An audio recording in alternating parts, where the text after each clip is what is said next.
Hello my entertainment monkeys, welcome back. Here we talk all things books and movies. This is a synopsis of the novel Pride and Prejudice. The novel is set in rural England in the early 19th century. Mrs. Bennet attempts to persuade Mr. Bennet to visit Mr. Bingley, a rich bachelor recently arrived in the neighbourhood. After some verbal sparring with her husband, Mrs. Bennet believes that he will not call on Mr. Bingley. Shortly afterwards, Mr. Bennet visits Netherfield, Mr. Bingley's rented residence, much to Mrs. Bennet's delight. Is he amiable? Who? Is he handsome? Who?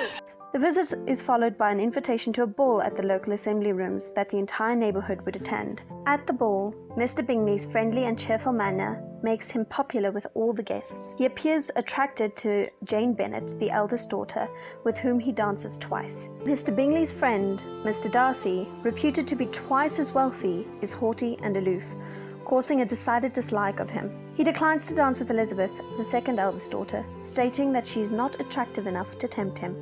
Elizabeth finds this amusing and jokes about it with her friends. Mr. Bingley's sister, Caroline, later invites Jane to Netherfield for dinner. On her way there, Jane is caught in a rain shower and develops a bad cold, forcing her to stay at Netherfield to recuperate.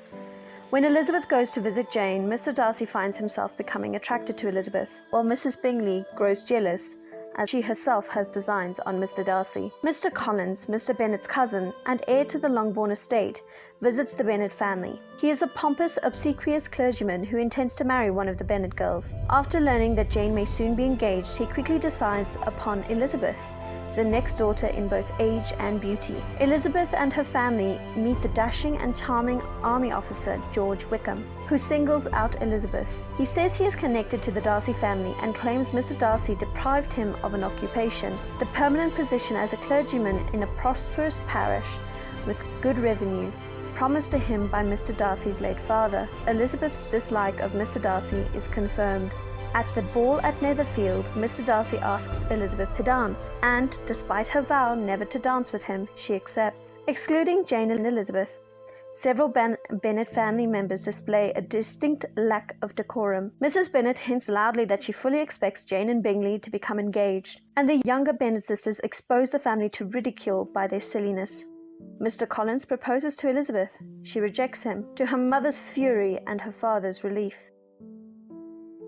Tell her you insist upon them marrying. Papa, please. You will have this house. I can't marry him. And save your sisters from destitution. I can't. Go back now and say you've changed your mind. No. Think of your family. You cannot make me. Mr. Bennet, say something.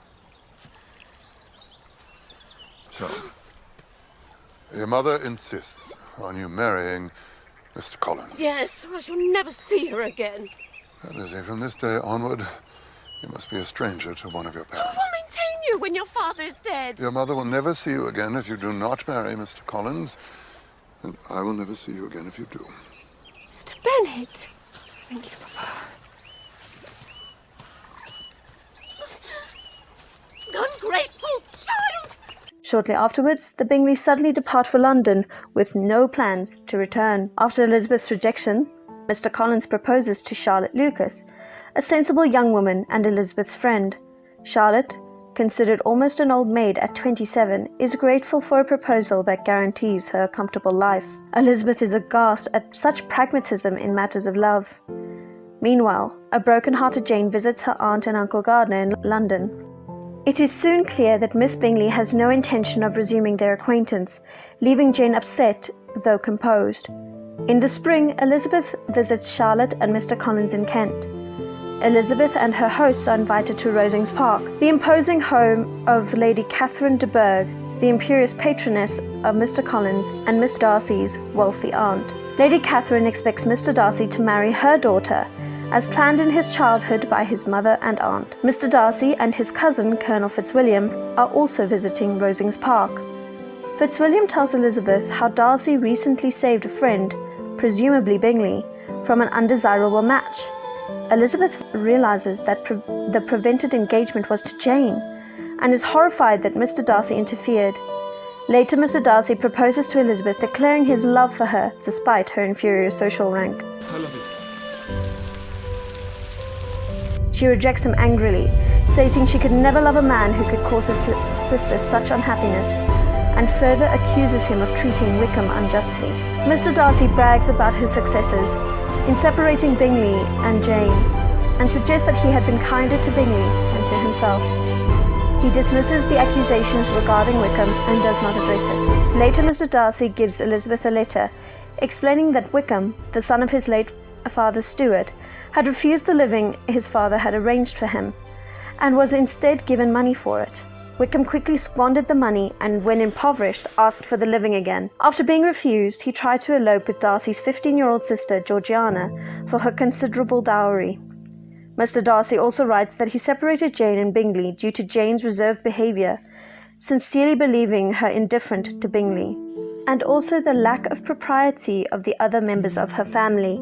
Some months later, Elizabeth accompanies the Gardiners on a tour of Derbyshire. They visit Pemberley, the Darcy estate, after Elizabeth is assured of Mr. Darcy's absence. The housekeeper there describes Mr. Darcy as kind and generous, recounting several examples of these characteristics.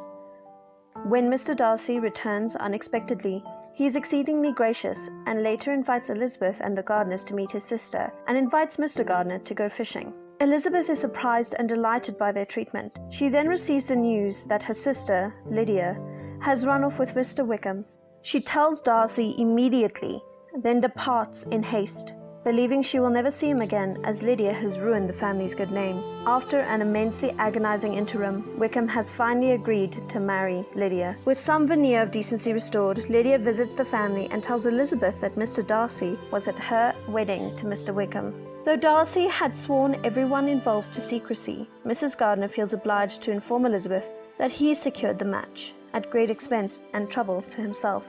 She hints that he may have had another motive for having done so, implying that she believes Darcy to be in love with Elizabeth after having observed his manner toward her at Pemberley. Mr. Bingley and Darcy return to Netherfield. Bingley proposes to Jane, who accepts. Lady Catherine, having heard rumours that Elizabeth intends to marry Mr. Darcy, visits Elizabeth and demands she promise never to accept Mr. Darcy's proposals. Elizabeth refuses, and the outraged Lady Catherine leaves. Darcy, heartened by his aunt's indignant relaying of Elizabeth's response, again proposes and is accepted. Elizabeth has difficulty in convincing her father that she is marrying for love, not position and wealth, but Mr. Bennet is finally convinced. Mrs. Bennet is exceedingly happy to learn of her daughter's match to Mr. Darcy and quickly changes her opinion of him.